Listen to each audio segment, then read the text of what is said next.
Hey, what's going on, guys? I hope you guys are having a good day. I'm Dr. Boyce Watkins from Your Black World, the Black Business School. And a lot of people have asked me on a regular basis, how do you get ahead? How do you get to the top of the game? How do you do it independently? If nobody discovers you or offers you the job of your dreams, things like that. And I get a lot of these questions from millennials, people under the age of 35. And so I like to look for answers. I like to look at the millennials that I see doing amazing things that are on top of their game. And very few people exceed this brother that I have right here today.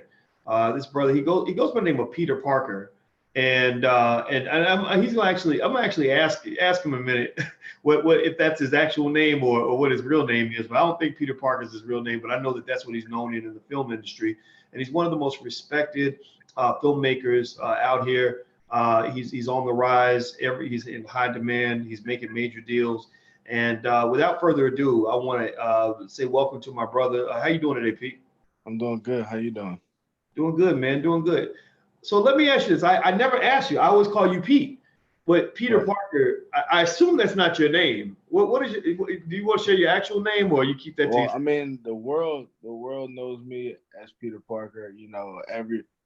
All my projects say Peter Parker, so I mean that's just what we rocking with. All right, so we're gonna rock with Peter Parker. Okay, so yeah, because I was thinking about that. I just call you Peter Parker, and that's it. Right. And the thing is, and that's important. I know for your branding because you're branded and well respected as a filmmaker, and that's how I got to know you also. So as we kind of start talking, let's start with the basics. You you put out a lot of great projects. I know that you and I were working together on something amazing called Black Capital, which Yep. is really really good. If you guys haven't seen it, you got to check it out. It's extraordinarily good. But also, you just released the social media movie, and you've done a lot of other things. Um, Let me ask you, how did you even get into this whole industry of filmmaking and everything else? Well, when I first decided I wanted to be a filmmaker, just strategically, I was taking advertising and marketing classes, and I thought to myself, I'm like, there's no way to get into a rough industry like the film industry. There's no fast track way. You get what I'm saying? You have to be a PA for years and years and years just to get an opportunity to have a position. Like one of my friends, he's been a PA for 12 years and he's still a PA now. And that's something that I didn't want to do. So what I decided to do was I decided to do music videos and implement movies, mini movies inside of all of our music videos and, basically shoot my way to the top that way. So make a long story short, I've done, music videos for J. Cole, Snoop Dogg. And when you do videos on that level, majority of the world will see them, and then it gives you opportunity to build a name. And then once you build that platform, you're then able to get an opportunity to work on some independent films and then try to transfer over. Interesting. So okay, so what it sounds to me like is, and this makes sense. From what I know from working with you, I know that you're very good at not just being creative on the screen, but you're creative behind the camera in terms of how you get things done.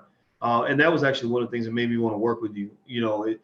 So you're saying that you sort of saw the industry, right? And you kind of Right. saw how things were being done and what the procedure was, and you were kind of like basically fuck that. Like Yeah, I'm no, going we're not rolling with that to because there's an easier way to do everything. let's say it You know, again. there's an easier way to do everything. We have to understand numbers. So when you're thinking about doing, let's say, a music video takes 1 day to shoot, maybe a couple days to edit, and you can potentially get seen by millions of people. So a movie takes a very long time. You get what I'm saying? So in order to build a brand faster, if I did, in my head, I'm like, if I did 20 really hot music videos with movies in it, people would see my vision faster and I can get it to more people faster and build that platform, which happened. Interesting. So you let's talk specifically about that. So J. Cole was part of your process to Right. break in, and The what I understand, you and Jay, you didn't know J. Cole, Yeah, but so it's you wanted funny. Like attention. I literally just moved into my apartment in Atlanta, and I'm listening to his new album, Forest Hills Drive, right? And mind you, I didn't know J. Cole at the time. I'd never been to a J. Cole concert in my life, nothing. Never came across him at all. And I'm listening to Forest Hills Drive, and this one song comes on, Love Yours. And it just resonates with my soul. Like it's one of them songs that just, you can relate to it. You know what I mean? And I'm like, man, it would be crazy to do a video for this. And I tried my best to get it. I had a few contacts that can try to get it close to him. And it didn't, of course, it didn't go through. So I talked to my management and I was like, listen, is there any way that we can film this video like a movie and present it to him as a gift somehow? I don't know how to get his email, but we going somehow, some way, we're gonna find it. So we paid for the whole video, paid for the actors, locations, the whole production to get done. And then I'm in New Orleans 3 days later. Mind you, we're still in the editing process. 3 days later, we're in New Orleans in the club, and he walks in. So I'm like, hell no. So he walks in, and he walks in our VIP section. Now, mind you, we had the biggest VIP section in the club because I was with my homie Anthony Davis, who played for the Pelicans. So he walks in. I'm like, yo, you got to introduce me, bro. Like what the, I just shot the video 3 days ago. And I was going to give it to him as a gift for his birthday, which was in 3 days. So I talked to J. Cole for about 20 minutes or whatever. He was like, shot. I told him everything. He was like, he looked at me like I was crazy. He's like, what? You shot a video for me? Like, how? He was kind of confused. And I was like, bro, listen, you have to see it. I put all into it. I'm an up-and-coming director. I love that song, blah, blah, blah. So he gave me his management number, and we went like that. So a couple of days go by. Management don't reach back. And I'm like, damn. Well, his birthday's today, and the whole sole purpose of this project was for me to give this video on his birthday. So I put it on YouTube and said tribute to J. Cole, hoping he would see it. Well, it turns out we got 1 million views in the first 24 hours. So wow. I was like, a million views in the first 24 hours? Yeah, 1 million views in the first 24 hours. And honestly, at that point, the views were going so heavy that I was like, well, I mean, he's going to see it eventually. You know what I mean? So I just kind of chalked it up like that. So about 4 days later, I'm doing a documentary in Arizona for one of my friends who played for Arizona State University. And J. Cole's in town. This little town in Arizona is called Tucson. J. Cole's in town. So we go to this concert. They ended up recognizing me, and we go on tour. We go on the tour bus, and he's like, aren't you the guy that did the video? I'm like, yeah, we are. And I told him we're already at like 5 million views at this point. And he's like, what? Like, he's like lost it. Like 5 million views on a video that I didn't even know about. So we showed him the video right then and there. And he said he loved the video so much that he made the official video right then and there. And that kind of shot my career off all the way to the top. Wow. So J. Cole, a guy you did not know, you got his attention by making a video and offering value to what he was trying to do. You helped, to basically do what every artist wants to do, which is to make, a solid impression with their music and stuff like that. And you went ahead and you took that initiative to make the video. You didn't wait around for somebody to sign you to a contract. You didn't wait around for somebody to give you the green light. You didn't wait around for somebody to give you an opportunity. You just kind of went in there and took it. Right. In business, that's what I call a playmaker, right? Just like in football, you got the guys that wait for the game to come to them, and then you got guys, playmakers, that can just make something happen, And I love that. I mean, I think that in business, I feel like black men, we got to be playmakers. If you're sitting back just waiting your turn and just waiting for somebody to come along and hook you up, you'll be waiting your whole life. You end up like my friend who's been a PA for 12 years. Yeah, man. You'll be sitting on the sidelines, politely waiting your turn, waiting for master to tap you on the forehead. That's a fact. Next thing you know, you'll be 50 years old before they even give you a shot. And honestly, we have too much technology to be waiting for anything nowadays. Like, what are we waiting for? I can literally send a DM to Rihanna right now saying, hey, I want to shoot your next video. People don't understand the power in that. Like, there's some power. I've DM'd. I don't have 1 million followers. You know what I mean? My account's not as significant as a Rihanna or a Jay-Z. I've reached out to these people, and some of these people have reached back out to me, and we've done business. So sometimes people are really, number one, people are scared to reach out because people don't even believe in themselves enough. If you believe that you belong in the room, and you know you belong in the room, you can reach anybody in that room. Wow. You just have Well, to know everybody, that. in case you guys don't know who I'm talking to, you need to know this brother. You need to listen to him. You need to learn from him because he's got some things figured out. His name is Peter Parker. He's one of the most respected filmmakers in the country. Every year, he's just moving up to a higher level, and he'll be one of those people that where you'll look back 20 years later and say, okay, I remember when this guy was at this stage, and now he's here and here and here, right? You know, and I'm not even gonna say you're gonna remember him way back when in the beginning because I feel like the beginning has already happened. You know, you made it. Like you're already. You talk about, you know, being friends with Anthony Davis and talking to J. Cole. Well, you know, for a lot of people, that's like, okay, he's made it, right? You talk about doing deals with Netflix and Amazon and places like that. People say, okay, he's made it. But there's different levels of making it, right? There's like making it at you know, D level, C level, you know, B level, A level, and so there's still a ladder to climb. So, Pete, let me ask you this, man. You know, how old are you? 27. Okay, so you're 27 years old, which I don't know if that seems old to you or not. You know, it's so funny. Like I've always been what we call in Philly the young bull. So I was always the young guy around, and now it seems like this younger generation is like, "What's up, old head?" And I'm like, "Old head." I feel like I'm still young. Like I'm like, "What is this?" Yeah, well, you know, when I was 23, and I was talking about all these things I wanted to do with my life and all these moves I was trying to make, and I wasn't, you know, doing anything like what you're doing, you know, and because I love what you're doing, but I was making my moves in a whole different space. It was one academic space. I was trying to figure out how to get my PhD and all that stuff, and I remember one thing that one commonality is that, you know, I didn't get to where I am by doing what everybody else did, you know. I got to where I am by looking at the game and strategically saying, okay, how do I get around this? How do I overcome that? How do I position myself in a unique way? And so I was sitting there and I was talking to an older guy who was like in his 40s. And I was 23 and I was like, yeah, I was thinking about doing this and then trying that, but then I don't know because it's going to take so long and I'm getting older every year, blah, blah, blah. And he said, look, stop, just stop. He said, I need you to understand this. He said, you have to be as old as I am to understand how young you are, right? He said, you're not old. And I said, yeah, but I'm 23 now. And I used, and you're thinking when you're 23, you're like, well, yeah, I used to be 22 and I used to be 21. So of course I'm old, right? Because everything's relative in our head. And he said, no, he said, you just have to take my word for it. You're not old, but you won't be my age until you're my age that you'll realize how young you were right now. Right. And so I took his word for it.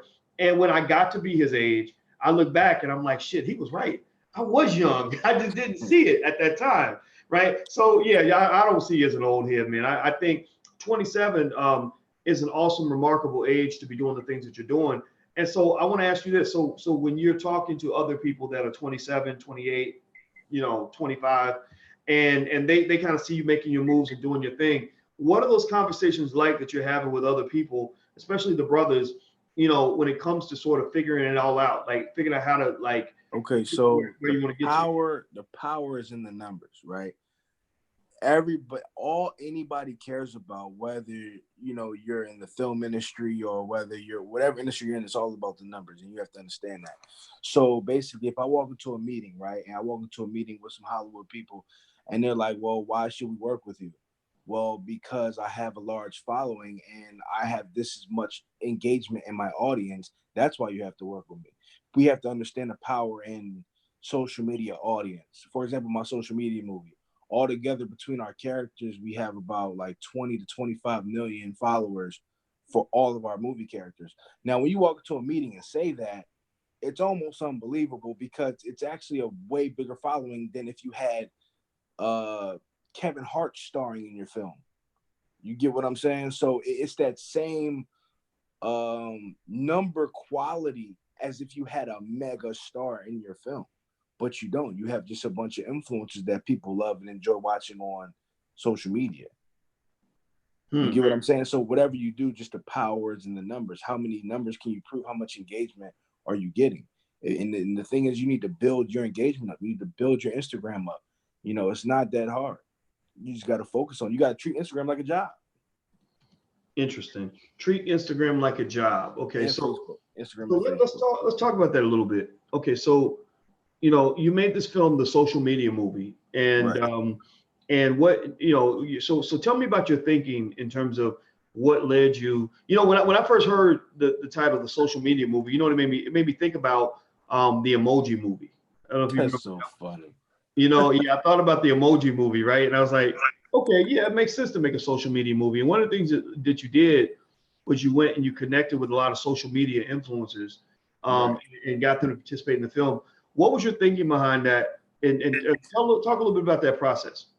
All right. So number one, I'm sitting in my condo in New Orleans at this time, and I saw this one guy named Nafil. He goes by I'm Tyrone, and he's on Instagram just doing crazy things. Like he just talking crazy on Instagram, just pure comedy, smacking cigarettes out people's hands, bullying people on the internet, just total comedy. So I'm like, yo, this is funny. I am in my head. I'm like, it would be so funny if there was a reason why he was acting like that, because he was messing with people's wives on Instagram. Like that was his gimmick. So I'm like, it'd be so cool if he had like a backstory to this, and like people knew the backstory. He kind of like lived, and we kind of could see his life in movie format. I thought that would just be cool. So I just sent a random. This is the power of reaching out. Send a random email to the email that he had on Instagram. Mind you, he had 800,000 followers at the time. So most people might think he's not going to email me back. I don't think that way.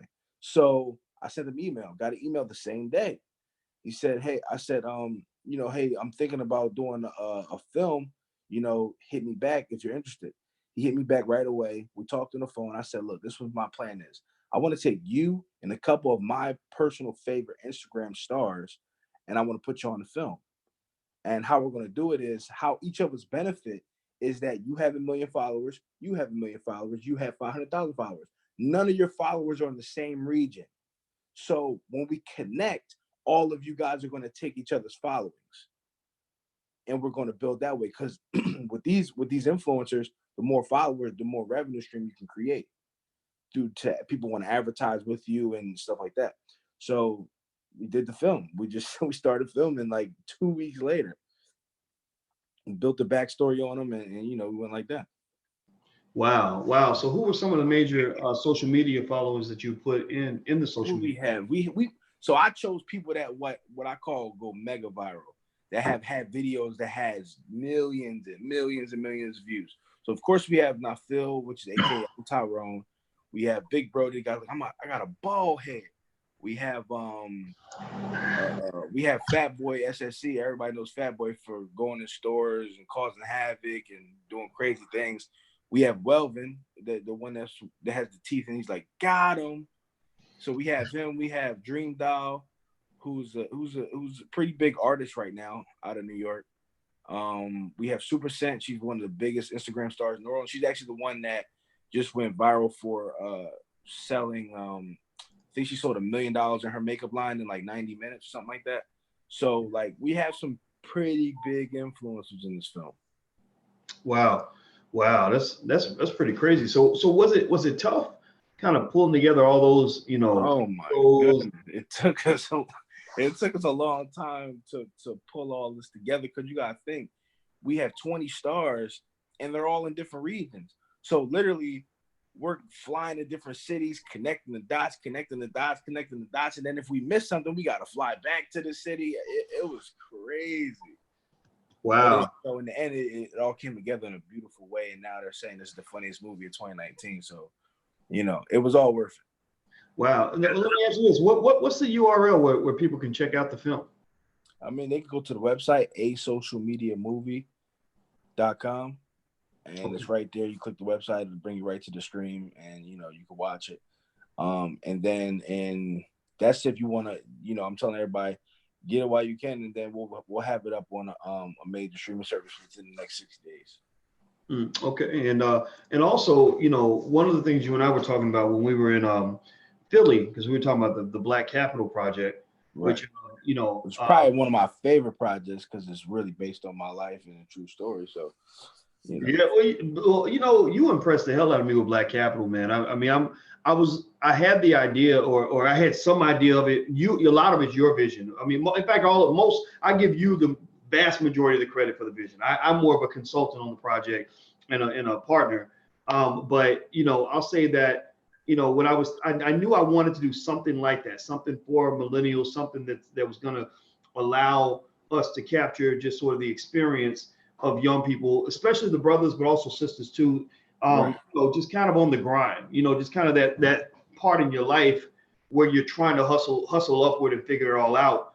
And the thing was, I didn't know anybody that I really felt could really execute the vision in the right way. I don't know if other, if creatives go through this. I don't consider myself to be a pure creative, but I'm a little bit of a creative. I create a lot of stuff. Yeah. And but there's a lot of times where I'll have a great idea and it'll be almost like a baby, and I'll be like, I don't really want to hand this baby to the wrong babysitter, Right. because I don't have some babies get killed, aborted. You know what I mean? Yeah, Like sure. you hand a great idea to somebody and they just fuck it up. All the time. And I'm gonna tell you, man, I went to the set, to because I played a little part in it and everything, and hopefully you let me have a little spot next season.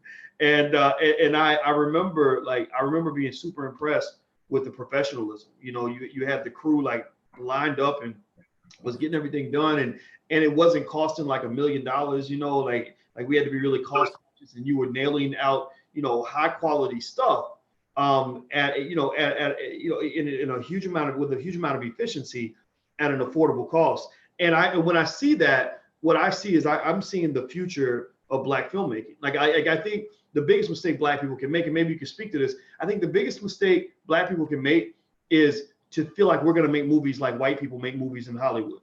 I feel like they overspend on everything. There's a reason why a lot of their movies are not profitable.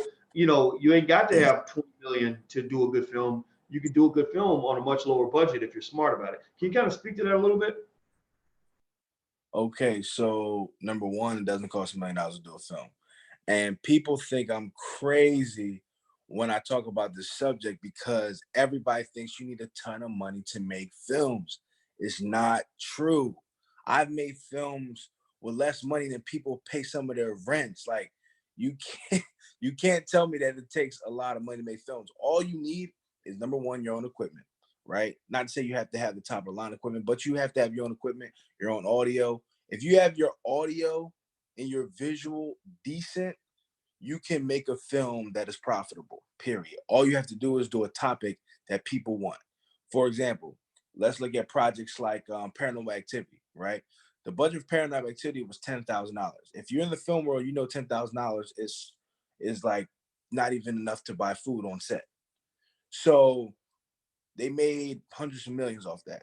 Why? Because the idea was not based on quality. It was based on they took these video cameras and they placed it in the house and put a bunch of sound in it. That 10,000 probably just went to sound design. That's it. And they made a bunch of money. So it doesn't cost money to do film. You have to figure out what people want to see and just do it. And be creative, be fun. If you don't have a lot of money, it gives you opportunity to be fun, to get more creative and just like with my social media movie. It's just a bunch of nonstop crazy comedy. You'll see some type of different cuts and stuff like that because that was my first film. So, but you just enjoy it. It's for its rawness. You just enjoy it. You get what I'm saying? And it's so I'm not gonna say it's easy to make a film, but I'll say if you study this film if you know the 101, you can put it together. Man, well, So well, I love it, man. I mean, I think you have the right idea. I think the reason that if I'm 27 or 37, shit, 47, whatever right. age I am, I'm gonna listen to guys like because as a Black man, last time I checked, people are not exactly, like knocking doors down to give us opportunities. You know, um, Hell no. yeah, and in fact, I really believe that a Black man in America should not even think of an opportunity as something that someone gives to you. You don't. There are no opportunities given to anybody. Everything is about benefiting anybody. So if somebody gives you an opportunity, you can bet your bottom dollar you are benefiting them in some way. So you have to figure out, how do I benefit other people? The reason why I was able to get to J. Cole is because I benefited him. The reason why I was able to do with these influencers, because I benefited them. Nobody's going to give you opportunity unless you come with a benefit for them. And that's just the law of nature. You get what I'm saying? So all we have to do is start thinking in our minds, what can I put out to the world that I can give to the world? How can I give to somebody? Like if I'm talking to you and we having a business meeting, in my head, I'm like, how can I give to Dr. Boyce Watkins? In order to get something back, I have to give something. And once we start reshaping our minds like that, we can start getting places. Well, that was the first thing I thought about, and this was something that a lot of young people are not schooled on, is that, people, you can't go through life thinking to yourself as like a disabled kid or a charity case, or that somebody owes you something, or they're supposed to just help you because it's the right thing to do. Sometimes people won't even help you if it's technically their job to do it. And I mentioned that because I remember when I was trying to get my PhD, I thought that the professors in my program were supposed to help me get my dissertation done so I could graduate. Like the dissertation is the big book you got to fucking write to get out. And I was surprised, like nobody would help me. I'd ask and they'd say, well, I'm too busy. And somebody explained, they said, they're not going to help you just because you ask. I'm like, but it's their job. They're supposed, why wouldn't they help me? They're like, well, because they got shit to do. They got things to do. And so what I was advised to do, which was great advice, is they said, figure out what they need, figure out what they're trying to accomplish and offer to help them get there. And then in turn, they will help you to get where you want to go. Right. And I think that's real basic, but it's not something a lot of people really, really understand and really everybody's out for self, and we don't understand that you cannot be out for self. Like being selfish and just thinking about me is not going to get you anywhere, because if everybody thinks like that, everybody is not working with anybody. That's right. Well, I agree with you, man. I mean, tell me this. In fact, given that your name's out there now, tell me what it's like when you're meeting people that are out for self. People that say, oh my God, there's Peter Parker. This is my big opportunity. Let me go get up next to him. How does that feel for you? What is your reaction to that? I want to hear your answer while I eat this egg sandwich. As far as my reaction goes, it's more like if I meet somebody that's out for self, back in the day, I would have just like brushed them off, like, just not say anything. But now I'm more vocal. I'm like, I hate to see it, honestly, because I know what you can do with, just a little bit. You know what I'm saying? So I try to tell young people, anybody that's trying to be anything, is like, listen, the point in my career when I started making big money, the point where you want to be at probably is when I started giving back in not just one way, giving back to the homeless, giving back of my time, giving back to the world and to make the world a better place. Blessings on blessings on blessings started to come to me. And I was like, whoa, what is my income just like quadrupled? I'm like, what is going on? And it's only because, and I really know and believe this, it's because I was giving back, whether it be my time, whether it be my money, whether I see somebody on the street, just take them out to eat. Whatever you do, we do for other people. I believe that we are here strictly to give back and die. That's all. Because whatever we're doing, whether we're serving food, whether we're selling clothes, whether we're giving information, teachers, we are all giving back in some way. That's our sole purpose. Let me tell you, I run into people like that too, where people see you and they see dollar signs, or they see an opportunity, or they see something that you can do for them. And I'm gonna tell you, my response, my feeling when I run into those situations is that after you see that enough, you start to see you can see it from a mile away. Like you can identify quickly when somebody's trying to get something out of you. And what it does is it repels you. It makes you instantly become standoffish. So like, I think if you would approach J. Cole as somebody that was just looking to get something out of him, right, he would have been like, hey, I'm trying to enjoy my drink. You know what I mean? Or and there's a million people that are doing that. Nobody's coming to you with a gift. Everybody wants a gift. Mm-hmm. Exactly. And so I think that, and the reason I was asking you that question is because I think that for people that are listening, I think there's something to learn from that, in that how you approach people makes a huge difference. Right. If you approach as a taker, people are going to see that. Or like a woman, women can tell when guys are only out for one thing, right? So if a guy wants to get a woman's attention, he doesn't come straight for, for something, for the sex or whatever. He shows an interest in something else. So he shows where he can add value in some way to her life. And then later on, maybe you have a sexual conversation if that's something that she's interested in. So I think the same thing is true with people with money. I think that being a successful or famous person, that where people attach, in their mind, they connect you with a lot of money. It's really like walking around with a big vagina on your forehead. You know what I mean? Like everybody's trying to get some. And and the truth is that, that if you approach in the wrong way, or you approach as a taker, then people are going to see you. They're instantly, in their mind, they're going to get exhausted. Like I get exhausted from all the people that ask me for money, that ask me for a hookup, that ask me for this, ask me for that, right? And to the point where sometimes I don't even answer the phone. But when there are people that step in and they say, hey, here's something I can do for you. If you are a business person, you understand the quid pro quo.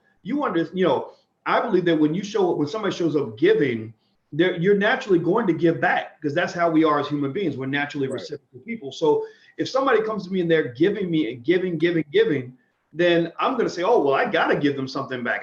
What can I do for you? You're so helpful. How can I help you? And you'll move that person to the front of the line. They'll be in front of everybody else, So I think that point you made is an important point. That's why I drilled in on it, because that's not just how you kind of got to where you are now, through the J. Cole situation and stuff like that. But I think that there's, other situations where productive relationships get formed, maybe with you or you with other people, because there's always this understanding that we're all in this together. We're all going to help each other out. 100%. Like when I did my movie, one of the main reasons why I was able to keep the cost low is because I gave so much. I gave so much in my career that when I call somebody and I ask for a favor because I'm doing this big film, it's like, you're going to do that favor for me because I've gave so much.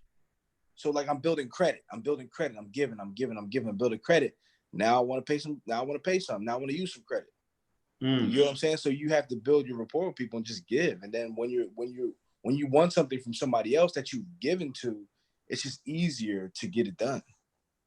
Well, I like that, man. I think that's great. I think that's a great lesson for everybody watching. People talk about building business credit, but they're always thinking about financial credit, right? Credit score up and all that. The relationships are worth way, way more than money. Like I say, like we relationship wise, I mean, we'll do a $250,000, $500,000 film.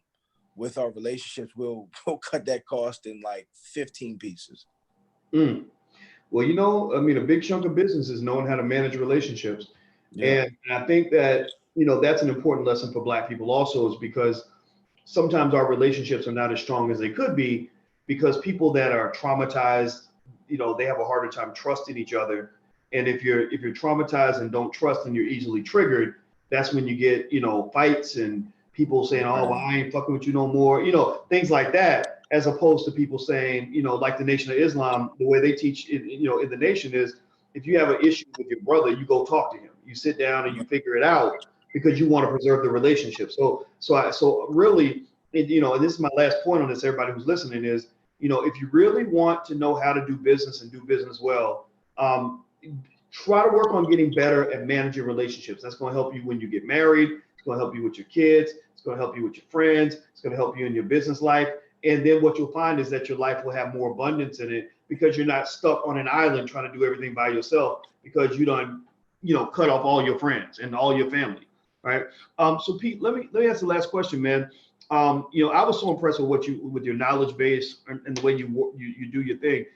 We invited you in the Black Business School to come in and do a master class. For anybody that wants to know, how you were able to create your own opportunities, how you were able to build yourself as a filmmaker without anybody kind of opening that door for you. Can you kind of speak to that a little bit in terms of your desire to teach that masterclass and some of the things that people might learn from it? So basically, what I'm here to show the world is I've been shut down. Number one, I've been shut down by Hollywood studios. I've been shut down by, people with money saying that what I'm thinking as far as numbers and social media is just not valid. I have to have distribution. I have to have this. People just telling you what you have to have because they're stuck in an old school way of thinking. That my sole purpose is literally to help young creators, content creators, filmmakers, videographers, be able to create product and make money, whether that be commercials, whether that be films, whether that be music videos. I'm going to show people how to create big projects at a very little to no cost, and be able to get to the top fast. All right, all right. Well, everybody who's interested in taking Pete's masterclass, we're going to announce it and launch it soon. So if you want to be on the list to receive the announcement, you can get there. If you sign up at drboycewatkins.net, that'll put you automatically on the list where we'll send out the announcement when the class is ready. So if you want to learn from this brother, which I highly recommend, I think that he's figured something out. I think that this kind of information, as you know, we don't talk about standard run-of-the-mill mainstream stuff. We're always figuring out solutions that are creative, that'll help us achieve our goals in unconventional ways. So that's why we invited Pete to come teach in the Black Business School and to do his masterclass. So if you want to be on the list to be alerted when the class is ready, you can either sign up at drboycewatkins.net, or you can also go directly to theblackbusinessschool.com. Don't forget that THE, that's theblackbusinessschool.com. Now, Pete, I want to ask you the last question before I let you go. The social media movie, where can I go to sign up for that? Okay, all you have to do is go to asocialmediamovie.com and just click in the link, and you go stream the movie. Okay. All right. So everybody listening, go to asocialmediamovie.com. We want to make this movie into a blackbuster. A blackbuster is a blockbuster that's black, that's coming from our community. And this brother's right out of, he's straight out of black people, and he's doing the damn thing, and he's killing it. And he's one of the best young filmmakers in the country. And I have a lot of respect for this guy. And I put you right up there, with some other people that I love, from Tariq Nasheed, Rick Mathis, Mark Harris, and there's a few others out there, Raheem Shabazz and others that I may have forgotten. But Tierra, KJ Williams, and Miss Black Hollywood, like I love all of you and what you're doing, because that to me is the future. Like that's, don't get me wrong, maybe I sound cynical when I say this, but I don't really get excited like when the Black Panther comes out. Not because it's not a great movie, and not because I'm not happy for the actors and the directors, but because I know who owns all that, right? It's like, Right. okay, Disney done produced another blockbuster. They got, they spend millions on research, so they know exactly what Black people want. They got, billion-dollar budgets, and that's cool. Like, good for them, good for them, good for all of that. But I'm not really looking at what Disney's producing now. I'm looking at what Walt Disney built, 80 years ago to create what we're seeing right now, right? So I ain't looking for a Disney product. I'm looking for fucking Walt Disney.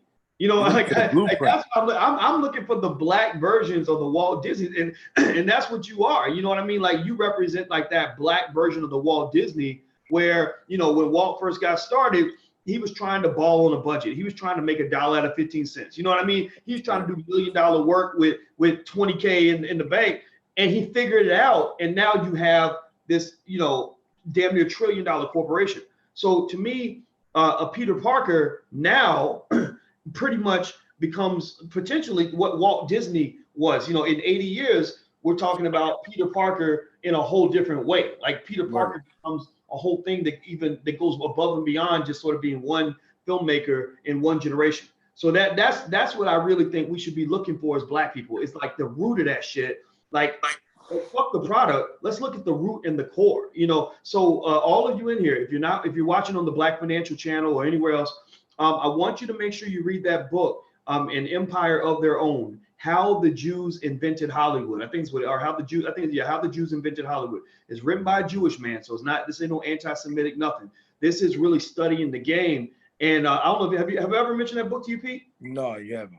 Yeah, man, that book is great because it's very long. But what it does is there's a Jewish guy who chronicled exactly how the original people in the Jewish community, they were marginalized, they were mistreated, they were disrespected, they weren't invited into anything. Like they couldn't go to the same schools as other people, they couldn't get jobs, whatever. So what they did, their power move was they got together and they basically created Hollywood, right? So literally, like the Warner Brothers who lived in Ohio, and they sold the family horse so they could buy a film projector to like show little movies in like this little building, you know. And now you got Warner Brothers Studios. Same thing with Universal and Columbia Pictures, all of that. And they in the book chronicles all the growing pains they went through, like all the infighting, all the crazy stuff that happened to create what we see now as this impenetrable, you know, power base called Hollywood. But all that started off with peanuts.